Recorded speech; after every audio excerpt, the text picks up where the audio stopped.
tuumize vichwa. Tuumize vichwa kuweza kutengeneza kujipambanua, kujikwamua kutoka kwenye ugumu wa kimaisha kwa kuumiza vichwa vyetu. Kitu kingine ambacho kipo, unajua vijana wengi tunashindwa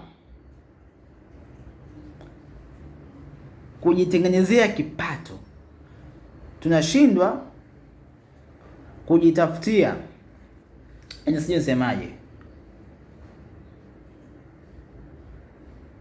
yaani hatuwezi kufanya kazi, hatuwezi kubuni namna gani.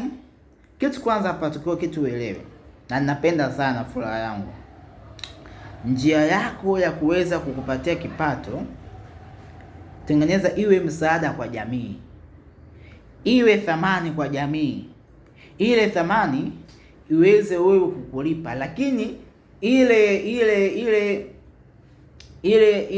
kile kitu cha kuongezea kipato au ile shughuli kuongezea kipato iwe pia yaani inatoa msaada kwa jamii kutatua jambo fulani, itakuwa ni kitu kizuri sana. Hilo ni jambo zuri, sio mada. Sasa ni sawa,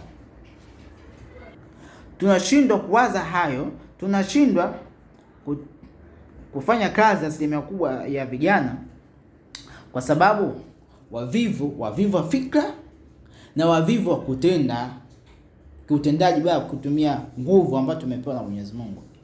Yaani wavivu wa kufikiria na pia na wavivu wa utendaji. Ndio hii ndio sababu inayosababisha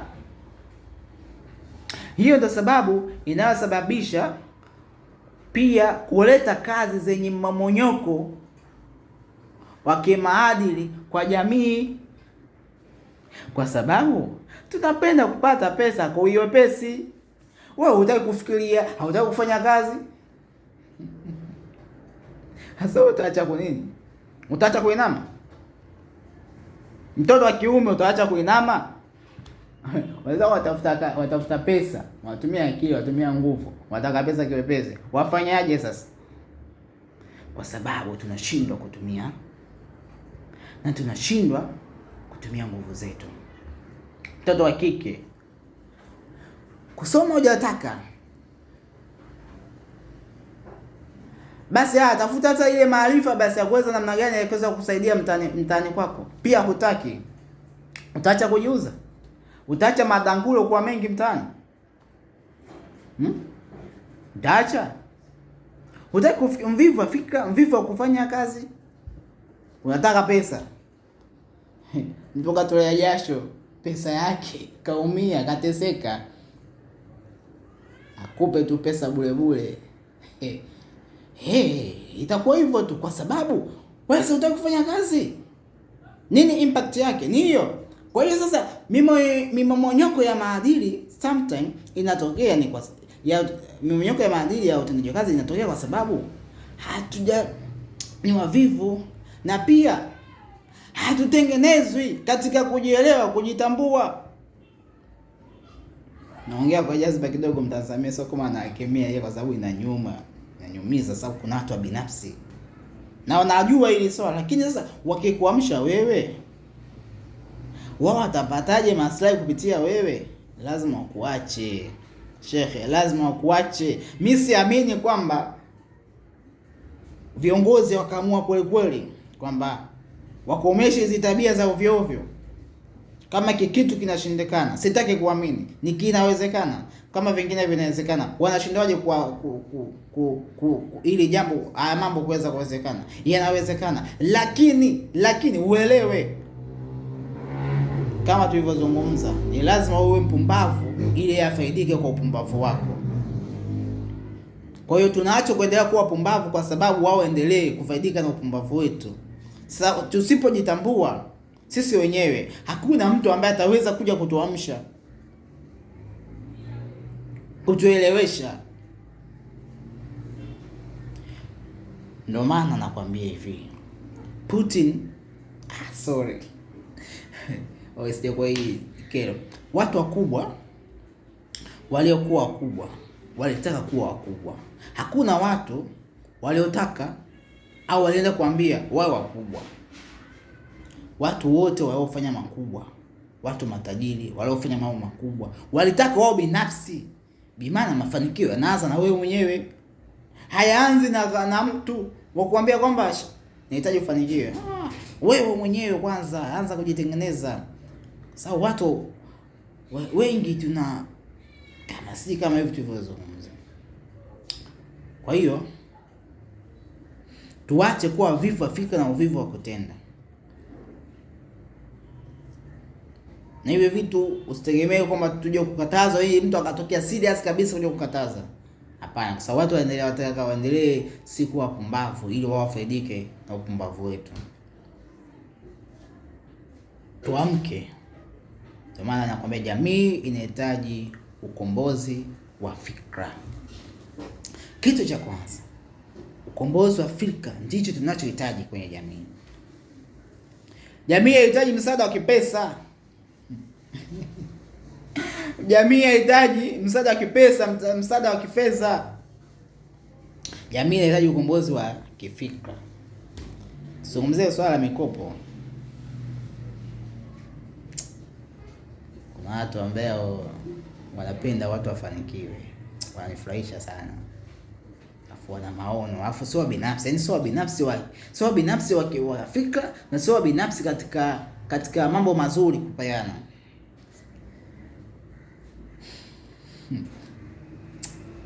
Kuna viongozi ambao sio binafsi. Wanankonga sana nyoyo. Wananifurahisha sana. Tuweze kuwataja. Mikopo ina vitu viwili katika mikopo. Kuna faida na hasara. Na mkopo kataka kutumia wewe kwa ajili ya kupata manufaa. Lakini pia wewe unaweza kupata manufaa kwenye mkopo. Unaweza kupata faida na pia unaweza kupata hasara. Ukatumia vibaya mkopo ambao umekopa, itakuwa ni athari kwako. Ukatumia vizuri, itakuwa ni faida kwako. Lakini pia hii mikopo inatupumbaza. Wewe unataka upate pesa kiwepesi tu bila kuumiza kichwa.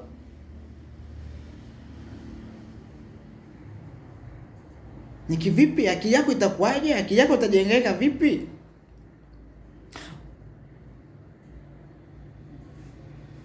Kwa sababu ukatumia vizuri, itakuwa uzuri, ongera yako, mkachukua mkopo, ukafanyia kwenye jambo zuri.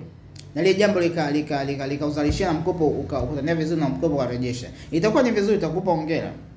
Lakini ukitendea vibaya, na asilimia kubwa ya wengi ambao wanachukua mkopo, unatufarisha.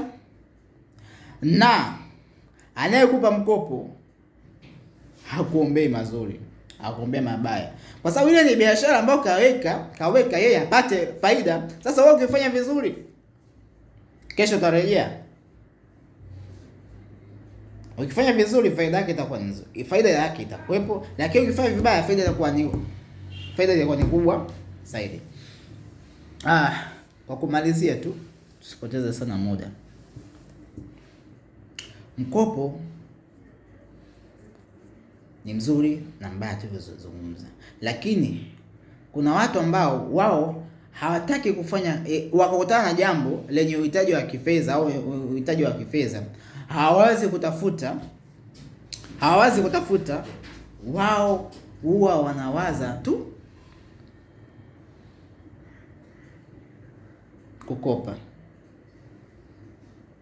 Hawaumizi kichwa. Sasa wewe kama unataka wewe mambo yako unataka kuumiza kichwa, hebu niambie, huyu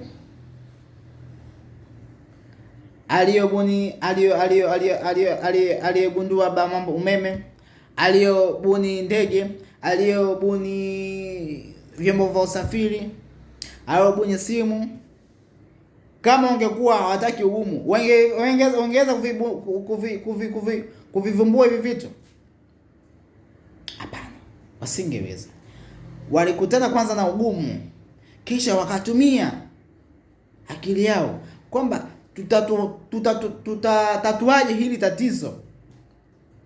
Walikaa chini wakawaza, na sio kwamba walipowaza tu ikatokea, walikosea mpaka ikaja kuwa sahihi. Kwa hiyo kitu kingine pia wewe cha kuweza kufanya makubwa ni kukutana na ugumu. Pasipo kukutana na ugumu, akili yako haiwezi kutanuka, akili yako haiwezi ikawa. Kuna watu wakwambia, bwana mimi sitakage shida. Mimi bwana sitakage kitabu, mimi sipendi kabisa. Wewe upendi tabu? Akili yako itakuwaje sasa?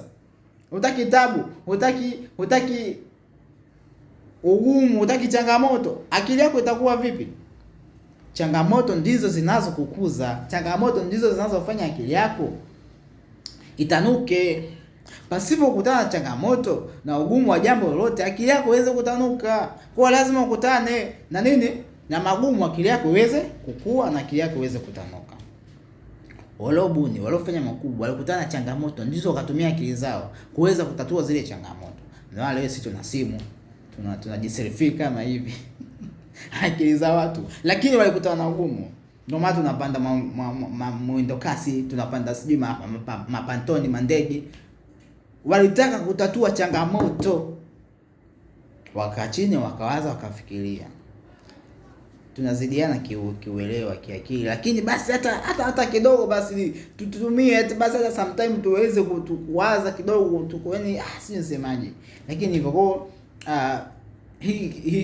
haya ndo mambo ambayo nimependa leo kushare na nyinyi, kwamba yapo mengi ya kushare, ya kushauriana, ya kuambizana. Tuamke kifikra. Jamii inahitaji ukombozi wa fikra. Haihitaji chochote. Jamii inahitaji ukombozi wa fikra. Vijana wengi tunatenda mambo ya ajabu, mambo ya ovyo, kwa sababu upeo wetu ni mdogo na hatutaki kutumia upeo wetu. Mengi ya kuzungumza, lakini tuishie hapa.